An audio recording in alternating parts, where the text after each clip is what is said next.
Thank you, Joey. Good evening, everybody. I want to thank Joey for being here. She's been always a tremendous, and she's so gracious with her time in serving the AAPI community.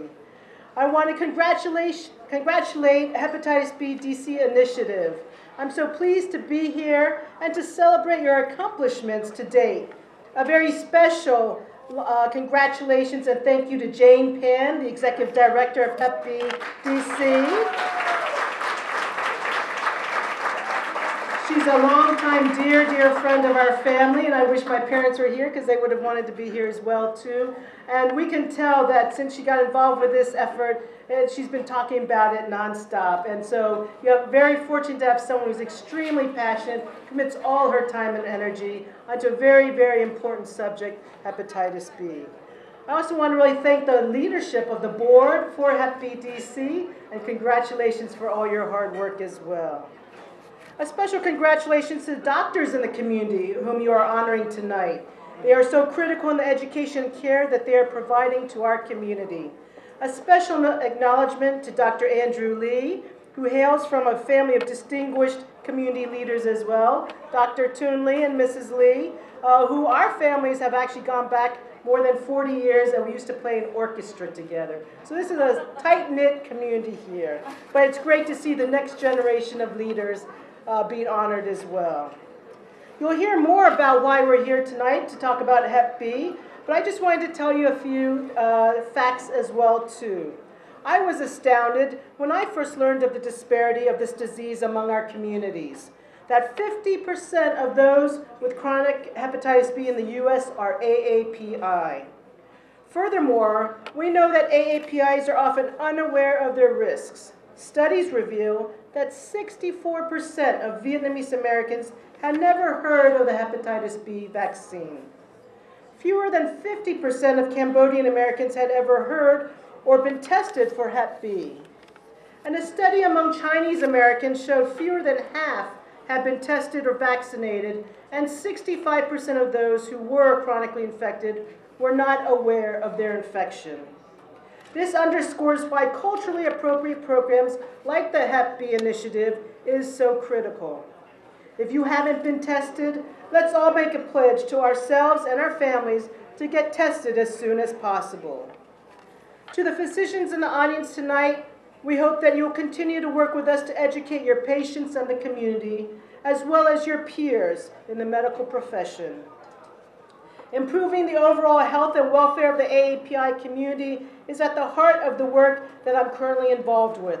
Not only my daytime work with the disabilities community, but also with my community work, with my new hat as chair of the President's Advisory Commission on Asian Americans. I can't tell you how honored and humbled I am to have received this appointment from the President, and through this role, really to raise the attention of all these issues like Hep B to the federal level. And tonight I just want to briefly share with you the work of the White House Initiative on Asian Americans and Pacific Islanders and the President's Advisory Commission on AAPIs, because all of you in this room are stakeholders in the work that we do. America is a dynamic nation, not a static nation. It is in the making. And so passive citizenship is not acceptable, especially under President Obama, who seeks involvement by all the people.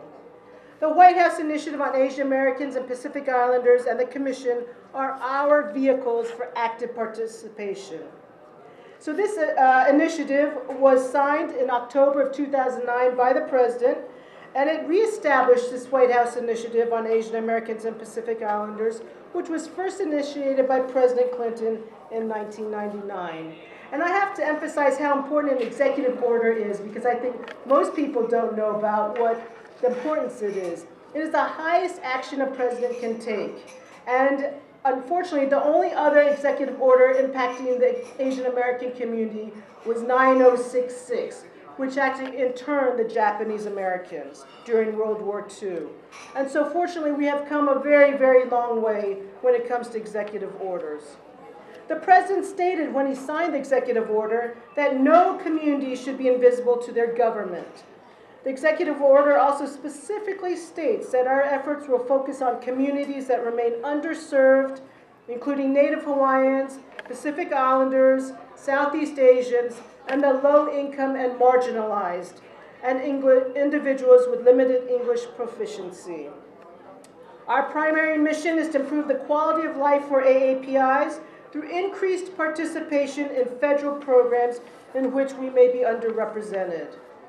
And we're most fortunate to have the enthusiastic leadership of the initiative co-chairs, Secretary of Commerce Gary Locke, as well as Secretary of Education Arnie Duncan. And they are heading up an interagency working group comprised of 23 federal agencies represented by top appointees, many of them who are our colleagues and friends, and so we know that we are going to move the agenda forward greatly under their leadership.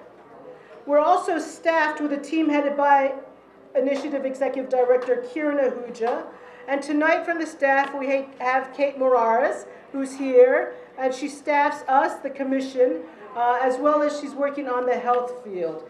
She is from the Department of Health and Human Services, Office of Minority Health, and she's been working very closely with your Hep B project.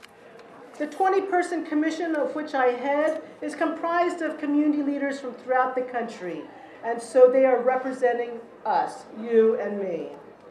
And our work is going to focus on 5 issue areas: economic opportunities, healthy communities, sustainable development, educational opportunities, and civil rights. Some of our key programs that we're going to be working on is health in general for the Pacific Islanders and Native Hawaiians, bullying in the school system, so addressing education issues, and also economic issues as well, to really try to bring information from the Small Business Administration, the Minority Business Development Agency, into our community. And in the Healthy Community Pod area, we're looking at healthcare reform, and now in its implementation stage, and really addressing AAPI issues for healthcare reform. And our ultimate goal is to effect structural changes that will have a lasting impact on our community. We are in an implementation mode. A lot of groundwork was laid in the Clinton administration, and now we are really going to be moving forward. So how can all of you get involved? Go to our website, aapi.gov, where you can get connected via Facebook, Twitter, YouTube. Contact us at whitehousesaapi@ed.gov. Keep informed of the issues that we are working on and the activities that are happening nationwide. We need your advice and expertise, as you are all the experts. And tell us what the possible solutions are to issues that we may be addressing. Help us dispel the model minority myth when it comes to government policies. The myth is a major stumbling block for our community, and we need to continue to break down the stereotype of the model minority. So in closing, we see all of you as experts and partners in moving the Commission and the initiative forward. We need your active involvement, which is critical to our success. This initiative is an opportunity to increase hepatitis B education and raise awareness among our communities, including our providers. We look forward to working with you to ensure this critical HHS programs and services are connecting with all Asian Americans and Pacific Islander communities. This is our community, and we need to work with the federal government to make a difference. There's so much to do in 2011, which is quickly coming up. I'm counting on all of you to help me and to help our community improve the livelihood for all of us. So thank you so much for inviting me to join you tonight. You're doing tremendous work out there in the field.